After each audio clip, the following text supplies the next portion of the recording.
Welcome to Back in the Box, your weekly dose of discussions and stories shared about how we felt we were kept in certain boxes in our lives by society and close family members who expected us to sit in a box and stay in it. In our podcast, we aim to lift the lid on all the times we try to break out of boxes. I'm Em. And I'm Z. We are both British South Asian women and are lifting the lid on all of our personal experiences and doing so as two friends having a light-hearted conversation. And through healing, we're now in a position to be able to talk openly and vulnerably in the hope that you may also be able to resonate with our experiences. Join us to lift the lid on that box.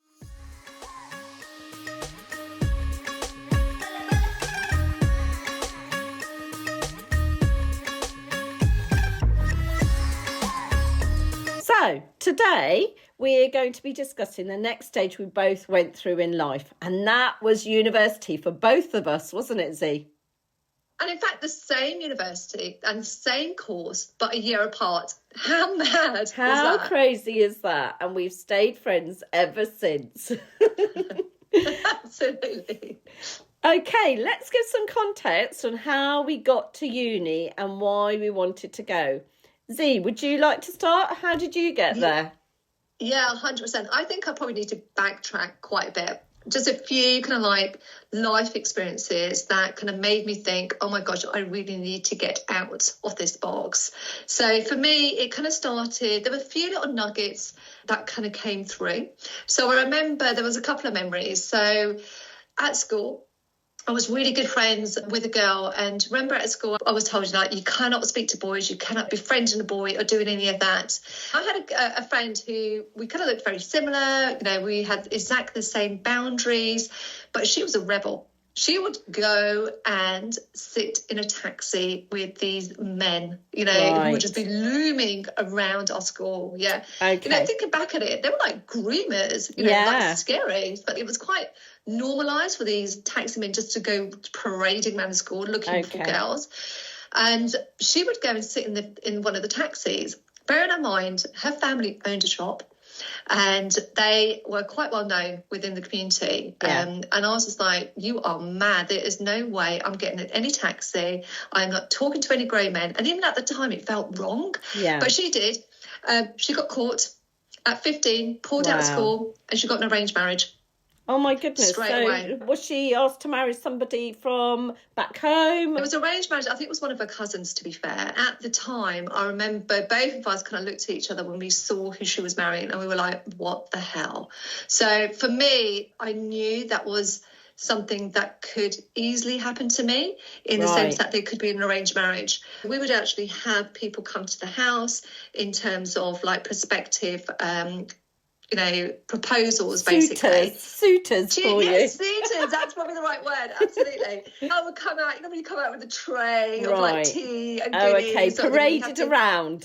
And I was quite young at the time, like, you know, maybe 15 or 14, 15. And I just thought, whoa, like, this is the arranged marriage. And my mum wanted that fate for me. She wanted me to get married. Remember, I was the eldest girl. She wanted me to get married to a doctor, to a dentist, as you do, within the family, have a set life. And I just thought, I really don't want that, because there was no love. I didn't see any love in my parents' marriage openly. I didn't see any love in any of the community. So for me, I felt love was really important. And I didn't want to go into any marriage where I had to iron someone's clothes, get their dinner ready and everything to be structured. I thought, no way, I am never marrying. Okay, so were you meant to be kept in that box? You said the other girl was 15. Was that the sort of expectation for you? As soon as you finished secondary school, that would be your life? My dad wanted us to go to college, but I felt at 18 that would be my life. That would be the end of your freedom. That would be the end of freedom, That was me in an arranged marriage, having my whole life set in front of me. Okay. So that was quite scary for me. I also remember I was also the eldest girl and I had 5 other siblings, only a year apart. But I was like more or less the mum, the second mum. So I would go to all their parents' evenings, you know, same teachers. Yeah. I was in the same teacher. But I would literally bring them up. So all the nurturing and love, I will be doing that. So as a which I'm sure a lot of girls did, a lot of, eldest girls did in the time. But, I wasn't allowed to go on any trips. I wasn't allowed to participate in any sports because I was the eldest girl. I wasn't allowed to do any of the stuff that my sister could do, who was only a year younger than me. Even then, I felt like I just didn't have a childhood. Yeah. You just missed out, didn't you? I was missing out. Yeah. I was missing out loads. And I knew that I just didn't know who I was as a child. Yeah. And that felt quite precious to me, that I was missing that out. Yeah. So I remember going to college, and I think it was second year, and I said to my dad, I said, if I get good grades, would you let me go to university? And he said yes. So I had to retake a year because my grades weren't brilliant the first time. I think I failed my business studies, to be fair. Yeah. So I retook that, took another A-level, and I got my grades. I did a reverse charge call to my dad. At the time, you could do a reverse charge call from the phone box. Yes. Sort of thing. And full well with Asian men, if you get a reverse charge call, you know that there's some emergency happening. Yeah. Someone must this be dying. Was an emergency. This was an emergency. I remember him picking up the phone. I was like, hey, it's me. I got the grades. Can I go to university? And he was like, yes. I was like, oh my gosh. Freedom! Freedom! And honestly, that was me. That was my dad giving my life back. Wow. If I'm completely honest with you. So he gave me a second chance. That's how I would always view it. Forever grateful for that day when he said yes to me. And I ran. Yeah. I ran. I bet. Yeah. I ran to find out, okay, it was clearing. What university can I go to? That wasn't in London. That wasn't commutable. As that far away as possible. Absolutely, because I wanted to do journalism at the time. I was interested in doing journalism, but the only college or university that did it was somewhere in Wales, in Carlisle. And I was like, Wales? I thought, where the hell is that? I thought, no way am I going to Wales. So Birmingham was the place for me. Yeah. That was because we had cousins there, and I knew it was a safe place where my dad would allow me to go that far. Right, because he knew he had contacts there. Yeah. So he could still sort of keep an eye on you. Yeah. I kind of sort of, if I got hungry, could go somewhere to eat. I love that. So my experience was sort of similar, because my mum was actually my champion, really, and she's come from an educational background herself and really wanted us to have education. And it was very, very important from her from the start. And her quote used to be, people can take everything else away from you, but the one thing that they can't take away from you is your knowledge and your education. Wow. So that was something that she really was passionate about. And my gosh, there was just no doubt in her mind that if they can, my children are going to go to university. Yeah, you know what? I think my dad conveyed exactly the same thing. He would always drill into us, education is key. Yeah. Education is key. That's all he would say. Yeah. Education is key. So it's wonderful how your mother was actually saying that, to be honest with you. Yeah. Because that's so much more powerful coming from a mother. Yeah, and I guess, both of us had one parent that allowed us to get that little cage open so we could escape, and it did feel like that. But what I was really worried about was, would my dad agree? Because he was the one that really controlled the narrative in terms of you can't do this, you can't do that, you're not allowed to go anywhere, you're not allowed to do certain things within the house. So, and he actually agreed. So he listened to my mum, and we were like, oh my goodness, it's within reaching distance going to university. And then my parents obviously met with aunties and uncles, real ones and not real ones, as we all know. And one of the things I noticed was where some of the other aunties, their children were not allowed to go. They were being controlled. They were trying to get into his head and stir the pot and say, boys are okay to go, but do you want your girls to go? So they were really trying to stir the pot. And luckily, my mum was so fixed on it that it was not going to budge. So my only way of doing it was to really make sure that I had my grades. My grades were going to be my passport out of that home where I couldn't be myself. I felt caged, felt unhappy having my wings clipped. And, I didn't feel like I was able to flourish. So as soon as I got my grades, I was like, woohoo, this is it. This is my path to freedom. And fly you did. Oh, yes, we did. Yeah. Okay, so what was your first impression of uni life then? So when you got there, what did you think? Well, for the first time, like I said in the previous episode, I came from a very predominantly white town, predominantly white education system, and this was the first time I'd seen so many British South Asians of my age in one place. I mean, like, wow. I actually thought in my head, oh my gosh, Asian invasion is what the word was that came to mind. Because I've never seen so many different people of different colours. It'd always been mostly white people around me. Initially, what I noticed was, there's little groups. Then I remember being in the cafe area, and we'd started our course. This was quite early on, really. And I noticed there were groups of Punjabis, group of Muslims, group of Gujaratis. And I thought, that's really odd. You're all the same colour. Why isn't everybody mixing? That was really odd to me. And the other thing I thought is whether they've come to university because they're trying to break out of their own boxes from home and escape like I was. I was always part of all the groups. I lived with Gujarati girls and Muslim girls, and I also had a friend who'd come from back home who was white. I was very much part of the hockey and rugby groups. I loved my drinking games, learnt a lot of drinking games, and I loved having a huge range of people to learn from them and mingle with. So it was really, really great for me.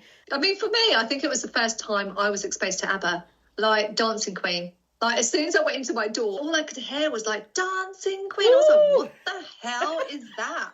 Like I had never heard this music before. I was listening to like Missy Elliott, Janet Jackson at the time. It was completely new to me. It was really funny.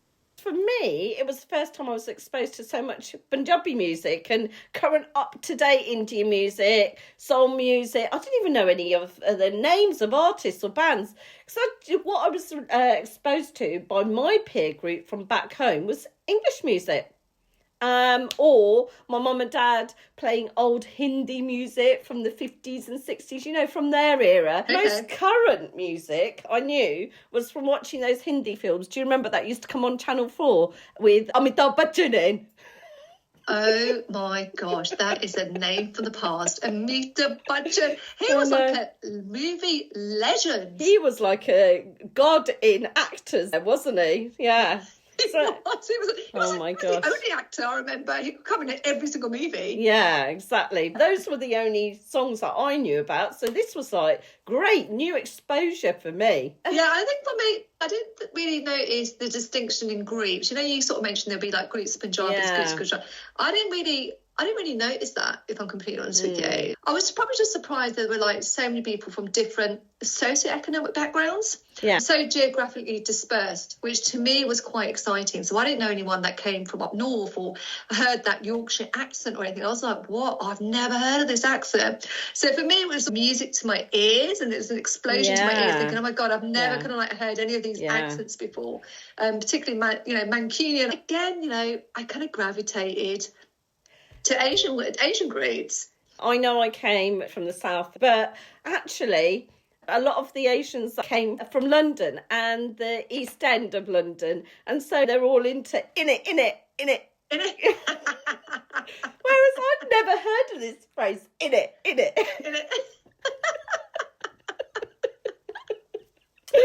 I think people still say that. Oh, okay. I don't think there was that many Asians. I thought it was like there was a few Asians. There was quite a lot of English people, for me anyway, for what I saw in my lens. That's interesting because obviously you'd come from a town which had probably more Asians, so therefore it didn't seem so alien to you and quite possibly what you were expecting. Whereas for me, having no really Asians around at all to having Asians around, it was like, oh my goodness. Yeah. Well, you were definitely the only Asian in the village, as it were. That's what it was. So no, I gravitated to like Asian groups. There was a traditional girl called Sid. Do you remember Sid? I do. I think the reason why I kind of became friends with her because she kind of represented everything that my mother would have loved. You know, my mother would have loved me to still be this traditional girl, to have my hair in a plait and still be quite naive. So I kind of hung on to her. You know, she was nice, she was lovely, but I think, again, just to hold on to my safety, to remind me of my family. Familiarity, wasn't it? Yeah, 100%. Yeah. 100%. It opened my eyes, the fact that my best friend at the time for like quite a number of years was an Indian guy. So, you know, and he was sarcastic. He had the same sense of humour, in terms of very dry sense of humour that we would actually have. We were on the same course and we just clicked and we became platonic friends for years, you know, throughout our uni years. Yeah. And I love that. Yeah. Whereas I think initially I had no idea how different my thinking and ways of being were from other South Asians. When I was talking to them and I'd be talking about certain things, and I then got labelled a coconut. I was like, what the hell is a coconut? What do you mean? I don't understand this. And it's surprising. I didn't really know that you were actually called a coconut. Yeah. I was so surprised. Like, even like I know it was the term, I'm familiar with the term, but I didn't realise people did that at uni. Yeah. So, like I've said, you know, I faced racism when I was at secondary school, being called the P word. And then all of a sudden I'm coming to university. Oh, there's like brown people here. Great. I'm a brown person. Great. Okay. But no. Again, labelled as a coconut. Brown on the outside, white on the inside. They had to explain that to me because I didn't even know what they meant. Excuse me, all that abuse you're giving me, can you just give me some context, please? Exactly. Yeah. Not sure why you're saying that. Yeah. It might have an effect if you actually explain what you mean, because I had no clue. I'm clueless. Right, so I wasn't really accepted by quite a few Indian girls and guys who were Indians. I hung around with a lot of white people, and I also hung around with lots of Asian people in the crowd, because to me, I just wanted to know everyone, you know, and get to feel what was right for me and who I wanted to hang out with. And as we all did, after first being at university, you sort of hang out with loads of people and then you find your people, don't you? Those people that accept you for who you are. And they were the ones that were non-judgmental. They were on my course. They were mostly a lot of guys that I hung around with, because I just found a lot of the girls were really bitchy. So I was like, no, I don't want to have any of that. I'm just going to have girlfriends that are non-judgmental and just accepting of who I am, and I'm accepting of who they are. One of those was Yuzi. Oh, so sweet. I know. But I think that's probably why. Yeah, sorry, I was going to say that's probably why I hung around with the guy that I hung around with, just because it was just, you know, because I don't know, back in the time and probably even now, like boys, men, they don't hold a grudge. Like, they just, everything goes above their head and they're like, whatever, next day, new day, and that's it. And you just carry on. Yeah, I just felt really accepted. Whereas the Asian girls, even then, I felt like they were so judgmental, because I had male friends. Because actually, how can you have male friends? That's one of the comments, wasn't it? They can't just be your friends. And got a lot of slut shaming, in a way, for hanging around with guys, and that you must be a certain type of girl for having guy friends. But I stuck to my values and who I was at the core and what felt right for me and made me happy. And I didn't mind being on the outside, out of the clique, because it was so less complicated for me and less of a headache, like you were saying, Z. Yeah, no, absolutely. You know, yeah, you know, I think Asian girls were judgmental towards me. But I don't know whether I was naive, in the sense that I just didn't care. Yeah. You know, it didn't absorb it. It just washed over, and I was like, oh, whatever, sort of thing. And I'll just carry on being with them anyway. And I think maybe it's a sense of belonging that I still wanted. Like, I still belonged within a group. So for me, I just didn't take it in or kind of recognise it. And I think because I dressed so uniquely in a way. You did. Loved your dress sense. Yeah, still do. I used to make my own clothes just for all contests, out of curtains, out of blankets. I was just doing my own thing. So I didn't fit the norm anyway. So I didn't look like anyone. I didn't dress like everyone. And, you know, that was purposely done because I didn't feel right. I didn't want to, like, follow the norm. Yeah. You know, I didn't want to, like, dress like everybody else. Like, to me, it was just like, no, I don't want to do that because that's just not me. So I think I didn't mind the judgments. I didn't care, you know. So, you know, for me, it was just like, can I just be your friend? Can I just be part of this group, you know? You know, I don't think I got called names, but I did have, like, typical girl envy. You know, that was definitely a case. Right. You know, I definitely got girls that were... you know, and particularly when I moved in with, like, you know, you get your second year and you move in with a group of girls. They were bitchy girls. There were some really bitchy girls. But again, it was just like, whatever, I don't care. Yeah. You know, you can say what you want. I didn't let the haters get to me, even though I knew they were haters, but I'd still be their friend. I don't know what that says about me. Yeah. Isn't it? Yeah. There were lots of people that were like that. And I decided, actually, you're just not my people. So I'm not going to give you the time and energy. And I'm going to just... be with the people that I like, who I have fun with. Again, the way I dressed was very different as well from other girls. You know, I had those tassely skirts, Doc Martens, a bit of gothy, grungy look, and not really how other Asians dressed. And that's so true. That was me. I was an individual. I'm going to be and express myself how I want to. And I was judged for drinking, and boy, did I have a few benders with that. And I know. And then just for not being Indian enough, not talking or thinking in an Indian, Punjabi enough way, and just microaggressive comments to suggest that, do you know what, you're not Indian, you're not an authentic Indian. So I just didn't hang around with those type of people. Why would I want to, is what I was thinking. You're definitely not my person, just not going to have you in my life. So I found my people. And as we do, it was just a really lovely experience for me when I hung out with Asian guys. And we had such a good laugh because there was no judgments being made. Like you were saying, it was just about having fun. I hung out with my white friends, loving their drinking games, socialising, dancing. Yeah, and I think I kind of sort of did the same. You know how you find new friends? You go on a journey. First year, it's just about fitting in, if I'm completely honest with you. And it's the same with the second year. And then you kind of like sort of think, maybe there's some other people out there. And I kind of sort of noticed probably the kind of like being an outsider when I started befriending a white girl. Sam was her name, and she loved hip hop. You know, she loved her R&B, she loved her blues.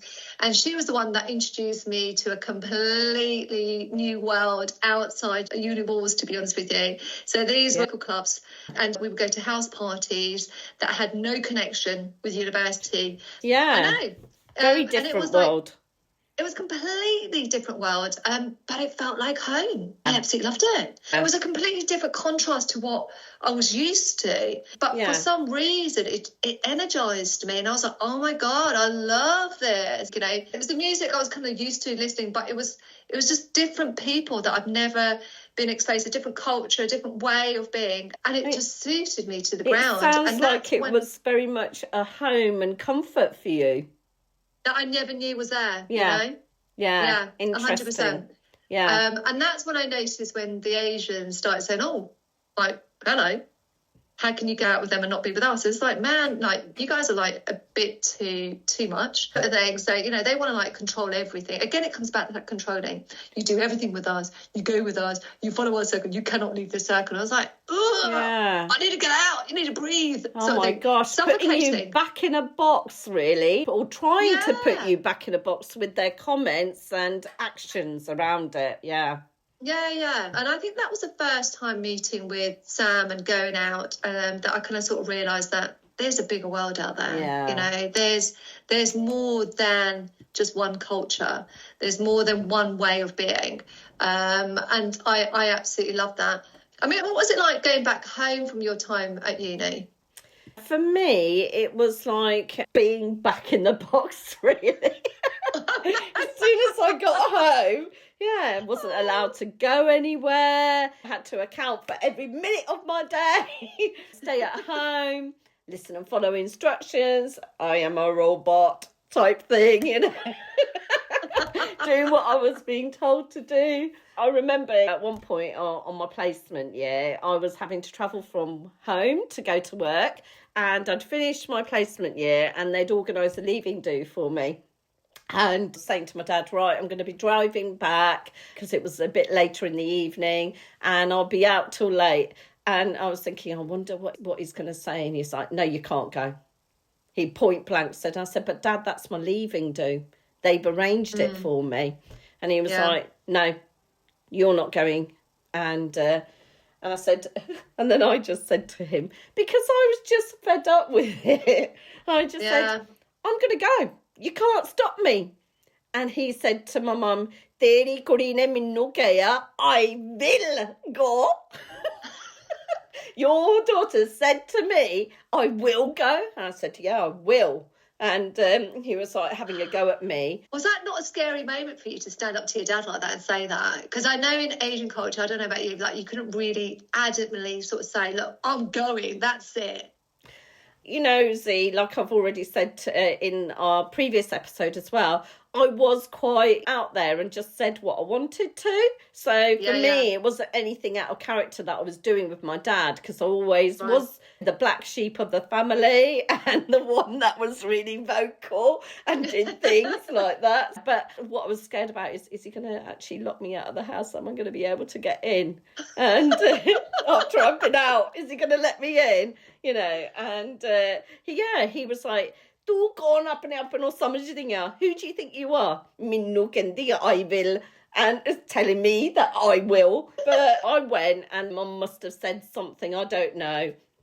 But I got home, dreaded putting the key in the lock. You know, is the front door going to open? And it was unlocked, and my mum was there. Nice. But I know that he didn't talk to me for quite a while after that. That must have been quite peaceful, to be fair. Yeah, but I think what was also worrying me was that I knew that my mum was going to get such an earful for what I was doing. But yeah, I tried to spend as much time at university and only came home really in the holidays if I had to, because that was my freedom. That was me being out of my box, not in that cage, having my wings free. And I wasn't giving that up for anything. You know, interesting, my dad never asked me about what I was doing at university. So, yeah, I used to go clubbing, drinking, hanging out with my mates. Another time I remember going home and one of my guy friends phoned me at home. And oh my gosh, my face was all hot, you know, like when your hands like shaking while you're holding. Yeah. And they were the old phones that they weren't mobile phones. They were like fixed in one place in the room. And I'm holding the phone and it's shaking and I'm holding it to my ear. My face is going all hot and sweaty. And my dad, because he heard that it was a male voice, came and stood right next to me. He was eyeballing me and listening to my conversation. I mean, I nearly wet my pants. You know, I was so scared what was going to happen. And then afterwards, it was like, Teri kudi no munde kolo phone call hoya. So a boy has called your daughter. Obviously, I'm only his daughter when I'm doing something bad. Yeah, of course. But yeah, it was just one of the most scariest times. You know, just even getting a call from a guy was like, oh my gosh, I think I'm going to die. Oh my gosh, yeah, I would have been dead, to be honest with you. Yeah. I think my experience of going home was probably a complete contrast, to be fair. I sort of felt, for me, it was quite normal because I would go home every 2 weeks. You know, it was complete contrast to what you were saying. So, you know, it was quite safe. I'd go home every 2 weeks. So my dad would pick me up and he would drop me off. I got my washing done. My mum prepared a lot of food for me. I would take everything but the kitchen sink, if I'm completely honest with you. Like, my parents are quite generous to me in that regards. I don't recall anything to be that different. I mean, like I said, we had cousins that lived in Birmingham. So whenever I got hungry, like he was a bus driver, like he would have his route round the uni grounds, Oh, you're so like, take me back. Give me some food. Yeah, 100%. I'm like, I'm really hungry. I'll have a doggy bag. And they would literally pick me up from, in the bus, like, and he would like take me to his house, and their family were like really hospitable towards me. And I think it's because my dad was quite well respected in the community. So, they all kind of respected my dad, and they showed a lot of love to me. So, That's for lovely. me, it wasn't anything that I could say was any different. It was just a safe environment for me, and I got fed loads. I took a lot of food home, got my washing done, literally, nice. My kids do that to me now, Yeah. So what goes around comes around. Of course. Yeah. But you were talking about the boy thing. Yeah. So, and that brings us on to love, doesn't it? It does. Yeah. It does. Tell me about, did you find love while you were at university? You know what? You can't predict love, and it always happens when you least expect it. So, and I was adamant when I went off to uni, and when I was at uni, I was adamant, like, I'm going to marry a Muslim. There's going to be no compromise. I'm a traditional, despite the fact that I was wearing quite modern Western clothes, but I was true to my roots. I'm like, I'm staying true to my roots. Yeah. Nah, that did not happen. I'm not surprised. That kind of went right out the window. When I met my husband, who is like my husband now, like I said, when we were going to the clubs, it felt like home. There was certain music, and you couldn't dance like a student. Like I used to dance, hands in the air, bow down, move every part. You dance like a crazy woman. Like you go there, like, no, you dance slow. Oh, right. Okay. No hands in the air. No singing, no miming. Oh my goodness! How did you cope? It was like slow. Oh. There was a strict code, yeah. Okay. Anyway, so I remember my husband going back, because he would make out he was going to the bar. You weren't going to the bar. And you clocked him. You clocked him. I clocked him. And his pickup line was, when he had the courage to come up, it was like, do I look Pakistani? I was like, no. I was thinking, I have never seen anyone with like beautiful brown eyes like that, and the biggest lips, like the most perfect lips I'd ever seen. I thought, there is no Pakistani on earth that I know that looks like that. So that was it. It was, for me anyway, it was love at first sight, and boy did I fall. I fell. How beautiful. That is amazing. Nice. It was like, whoa. Very special. Tell me, what was love for you? Well, I formed a really great friendship. I mean, this guy was my best friend. We hung around together like 24/7. We were on the same course. We had mutual friends, guys who were friends as well. Yeah. Oh my God, hold on. I need to get comfy, right? I need to adjust my seat. Right, this sounds like a good story. Go on. Yeah. All right, I'm ready now. Go. Okay, so he asked me out several times, and even though I really liked him, sometimes I didn't realise that I liked him. Looking back, I was quite fearful, but because we had such a good connection, I was just afraid to develop feelings and get hurt at the time. And I knew that my dad would absolutely kill me and disown me. And I think the worst thing for me was thinking that I'm going to be ostracised from the rest of my family, because the expectation was definitely to get an arranged marriage. As soon as you finish university, you're 21, you're going to get married, out of uni, into marriage. And being the eldest, there was a pressure of the impact. This is how I was thinking, wanting to make it better, thinking about my siblings and thinking about them before myself, and a bit of people pleasing as well, eldest, like you said, having that pressure for my younger siblings and thinking about, if I do something out of the box, is that going to put more constraints on them? It was a real fear that I was not going to have my family around me, that literally my dad would ostracise me, because I'd heard of other people doing it in the Indian society and the people that my dad knew as well. And this really led to me making decisions that led to huge life-changing impact on me. We saw each other for some time. It was beautiful, fun, loving. Like that soul connection when you know what each other are thinking about without having to say anything. And we just got each other. We supported each other fully through good and bad times. and really, you know, were our complete, true, authentic selves. Because we started off as friends, best friends. So a really great relationship developed after that. And obviously more intense when you're at university and being on the same course. Because we were 24/7, it felt like a lot longer that we'd been together than we really had, because you're living in a bubble, aren't you? But he was from a different religion, and that definitely was not allowed. My dad used to talk so badly of so-and-so's daughter and son are married out of religion. Even the casting was a big thing for him and other people back then. So we both had that. And nothing was about the happiness of children, was it, at the time? But it was more that you've got to stick to the rules created by the family and the Indian society. What will people say? ਬੰਦਿਆਂ ਨੇ ਕੀ ਕਹਿਣਾ ਸਾਨੂੰ ਅਸੀਂ ਆਪਣਾ ਮੂੰਹ ਨਹੀਂ ਦਿਖਾ ਸਕਦੇ ਹੈਗੇ ਫਿਰ.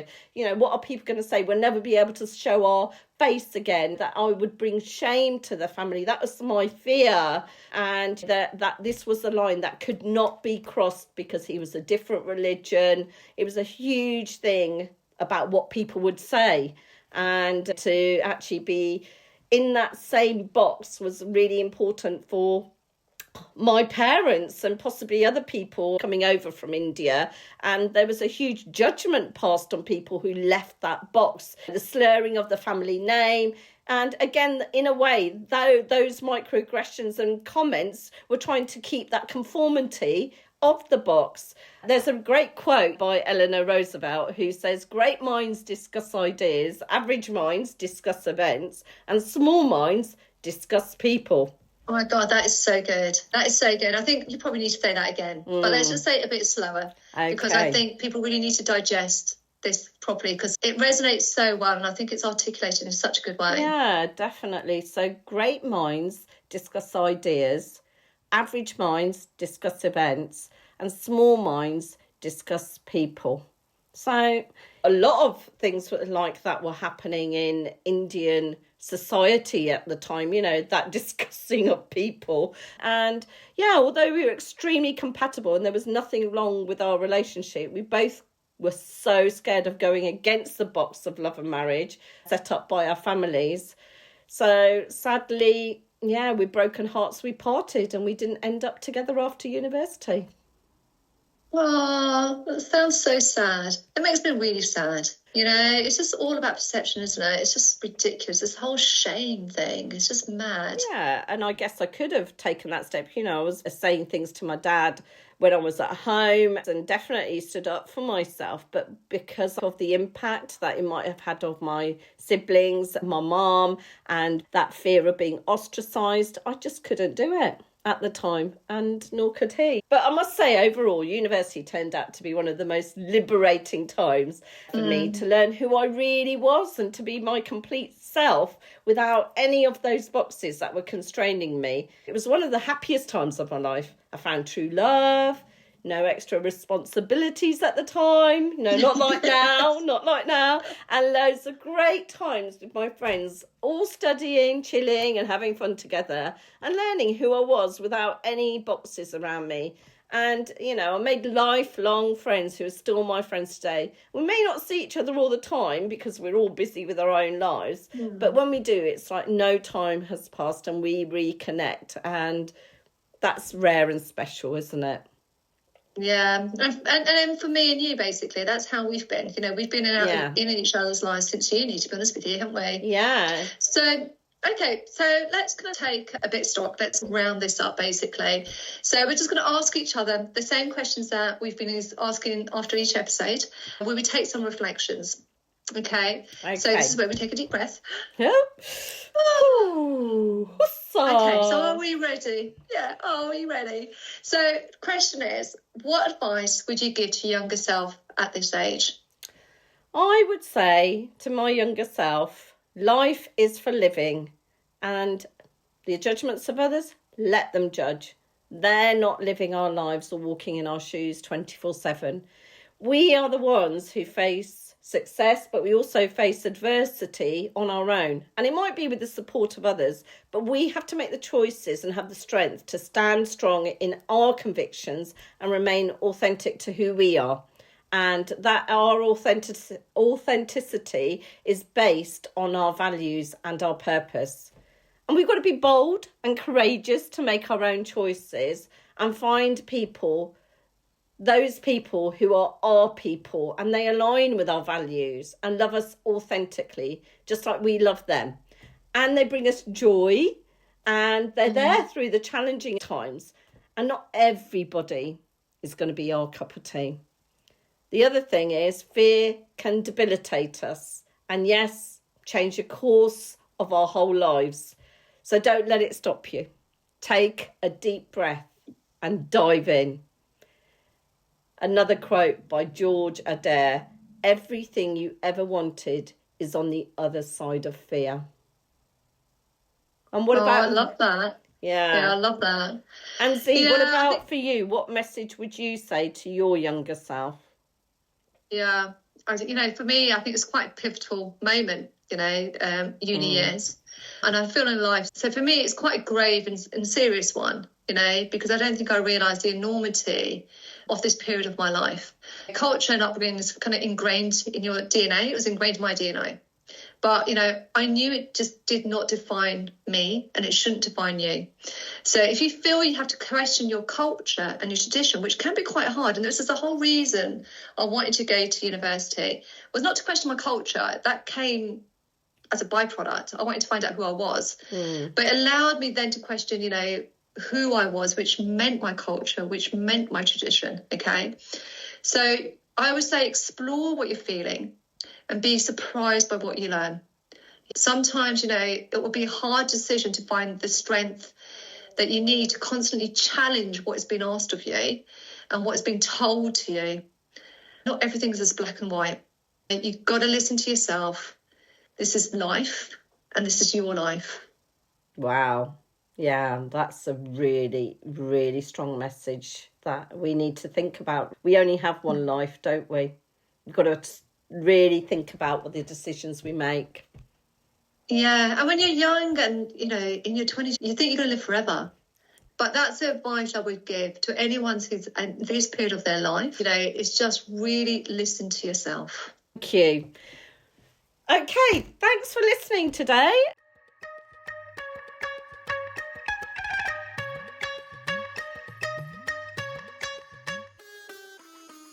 We would love it if you could click the subscribe button and add your comments and share us with as many people as you feel would enjoy our discussions and stories.